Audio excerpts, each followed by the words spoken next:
ఓం శ్రీ మాత్రే నమః. అందరికీ నమస్తే అండి. Welcome back to Lakshmi home maker double N ఛానల్కి స్వాగతం అండి.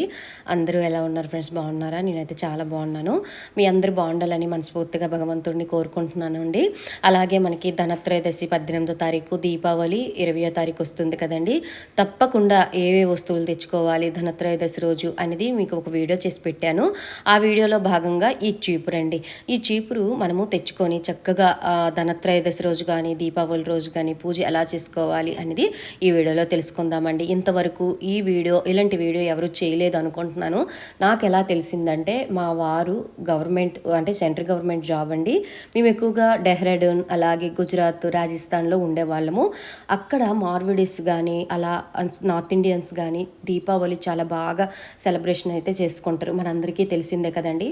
మేము అక్కడ ఉండేటప్పుడు వాళ్ళ ఇంటికి నేను దీపావళికి వెళ్ళేటప్పుడు వీళ్ళు దీపావళి పూజలో తప్పకుండా ఈ చీపురు అయితే పెట్టేవాళ్ళండి. చీపురు పెట్టి తప్పకుండా దీనికి ప్రత్యేకంగా పూజ చేసేవాళ్ళు. ఆ సాంప్రదాయం అయితే నాకు వచ్చిందండి. అంటే నేను మీకు లాస్ట్ ఇయర్ కూడా మీరు వీడియోలో చూడండి. నేనైతే తప్పకుండా ధనత్రయోదశి రోజు కానీ, దీపావళి రోజు కానీ కొత్త చీపురు ఇంటికి తెస్తానండి. తెచ్చి నేనైతే పూజా మందిరంలో పెట్టుకొని అమ్మ పూజ చేసిన తర్వాత ఈ చీపురు కూడా ఆ ధూపదీప నైవేద్యాలు ఇస్తానన్నమాట. అందుకే ప్రత్యేకంగా మీ అందరికీ తెలియజేయడానికి ఈ వీడియో అయితే చేస్తున్నానండి.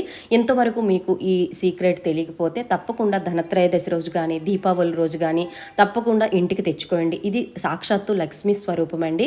ఎక్కువగా మార్విడీస్ ఎక్కువగా పాటిస్తారు. అలాగే నార్త్ ఇండియన్స్, రాజస్థానీ, గుజరాతీ వాళ్ళు ఎక్కువగా అమ్మకి ఎక్కువగా దీపావళి పండుగలో కానీ, ధనత్రయోదశి పండుగలో కానీ తప్పకుండా చీపురు పూజ చేస్తారు. సాక్షాత్తు లక్ష్మీ స్వరూపం మనందరికీ తెలిసిందే. చీపురు తొక్కకూడదు, చీపురు పైకి పెట్టకూడదు, అలాగే కిందకు ఉంచాలి అని మనకి పెద్దలు చెప్తూ ఉంటారు కదండి. ఆ భాగంలోనండి. అయితే ఎప్పుడైనా సరే మనకి ఈ ధనత్రయోదశి రోజు చాలా చాలా మంచిదనమాట. ధనత్రయోదశి రోజు మనము చీపురు కొనుక్కొని తెచ్చుకోవాలి కొత్తది. తెచ్చుకున్న తర్వాత సాయంత్రం మనకి లక్ష్మీ అమ్మవారికి, కుబేరుడికి, అలాగే ధన్వంతరికి పూజ చేస్తాం కదండి. ఆ పీఠం పక్కన ఒక క్లాత్ వేసుకొని, ఇప్పుడు నేను వీడియోలో చూపించిన విధంగా ఒక క్లాత్ వేసుకొని కొత్త చీపురు అక్కడ పెట్టి చక్కగా వాటర్తో శుద్ధి చేసుకోండి. శుద్ధి చేసుకున్న తర్వాత దానికి గంధం, కుంకుమ బొట్లు పెట్టండి. పెట్టిన తర్వాత పువ్వులతో అలంకరించి చక్కగా ఆ చీపురికి మనము ధూపం, దీపం అంత పంచోపచారాలతో ధూపం, దీపం, నైవేద్యం అలాగే అన్నీ మనం పెట్టాలన్నమాట. పెట్టేసిన తర్వాత చక్కగా మనము అమ్మవారి స్వరూపం కాబట్టి మన ఇంట్లో ఉండే చెత్త, చెడు అంతా ఈ చీపురే లాగిస్తుంది. అంటే ప్రతి నిత్యం మార్నింగ్ లెగ్గాన మనము ఈ చీపురుతోనే మనము పని చేస్తాం కదండి. అంతా మన ఇంట్లో ఉండే చెత్త అంతా ఈ చీపురే లాగుతుంది కాబట్టి తప్పకుండా మీరు ఈ చీపురు పూజ అయితే ధనత్రయోదశి రోజు కానీ, దీపావళి రోజు కానీ తెచ్చుకొని పూజ అయితే తప్పకుండా చేసుకోండి. చాలా చాలా మంచిదండి. ఇగోండి ఇక్కడైతే మీకు ప్రత్యేకంగా ఈ వీడియో అయితే మీకు చేస్తున్నాను. ఎందుకంటే కొంతమందికి తెలియదు, కొంతమందికి తెలిసి ఉంటుందన్నమాట. తెలియని వాళ్ళకైతే తప్పకుండా ఇది ఉపయోగపడుతుందండి. అమ్మవారి పూజ అయితే ఎలాగా మనం చేస్తాం కదండి. కొంతమంది పీఠం వేసుకొని చేయలేని వాళ్ళు అమ్మవారికి ధనత్రయోదశి రోజు చక్కగా దీపారాధన చేసి అమ్మవారికి పాలుతో నైవేద్యం పెట్టి ఈ చీపురు కూడా అక్కడ పెట్టి ఒక క్లాత్ వేసి పూజా మందిరంలో క్లాత్ వేసి క్లాత్ పైన కింద చక్కగా ఈ పూజ అయితే చేసుకోండి. ఈ పూజ కూడా చక్కగా చేసుకున్న తర్వాత హారతి కూడా ఇవ్వండి. ఓకేనా? ఆ తర్వాత వాళ్ళు ఏం చేస్తారంటే ఈ చీపురికి ఒక దారం కడతారండి. అది నాకైతే ఆ దారం ఎలా కడతారో, ఏ మంత్రాలతో కడతారో నాకు తెలియదు. అంటే నేనైతే అందుకే మీకు చెప్పలేదనమాట. మనం చక్కగా కుంకుమ, పసుపు, చందనంతో పూజ చక్కగా చేసుకొని అమ్మ నా ఇల్లంతా శుభ్రం చేస్తున్నావు అని మనం ఒకసారి నమస్కారం చేసుకోవాలన్నమాట.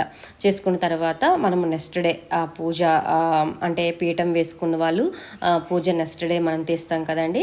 ఆ తర్వాత దాంతోపాటు ఈ చీపురు తీసి ఆ చీపురు అనేది మనం వాడుకోవచ్చు అనమాట. ఈ విధంగా అయితే చేసుకోండి ఫ్రెండ్స్. ఓకేనా?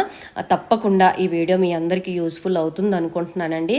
చాలా చాలా మంచిదండి. ధనత్రయోదశి రోజు మాత్రం తప్పకుండా మీరు తెచ్చుకొని పూజ అయితే చేసుకోండి. ధనత్రయోదశి రోజు మీకు అంటే తెచ్చుకోలేని వాళ్ళు దీపావళి రోజు మాత్రం తప్పకుండా తెచ్చుకోండి ఫ్రెండ్స్. చాలా చాలా మంచిదనమాట. మనందరికీ తెలిసిందే ఈ చీపురు అనేది లక్ష్మీ స్వరూపం అని. ఓకేనా? ఈరోజు శుక్రవారం కదా, అందుకే వీడియో అయితే చేసి మీ అందరికీ పోస్ట్ చేస్తున్నానండి. వీడియో నచ్చితే లైక్ చేసి షేర్ చేయండి. అలాగే మీ రిలేటివ్స్కి అలాగే మీ ఫ్రెండ్స్కి అయితే తప్పకుండా షేర్ చేయండి. ఎన్నో పనికిమాలిన వీడియోలు చూసి మీకు ఏది రాదండి. ఇలాంటి వీడియోలు చూసుకొని చక్కగా మీరు కూడా నేర్చుకొని మీ నెక్స్ట్ జనరేషన్‌కి మీరు కూడా తెలియజేస్తారు అని నేను మనస్ఫూర్తిగా కోరుకుంటున్నానండి. తప్పకుండా ధనత్రయోదశి పూజ చేసుకోండి. అలాగే దీపావళి, లక్ష్మీ పూజతో పాటు ఈ చీపురు పూజ కూడా చేసుకోండి ఫ్రెండ్స్. సర్వేజన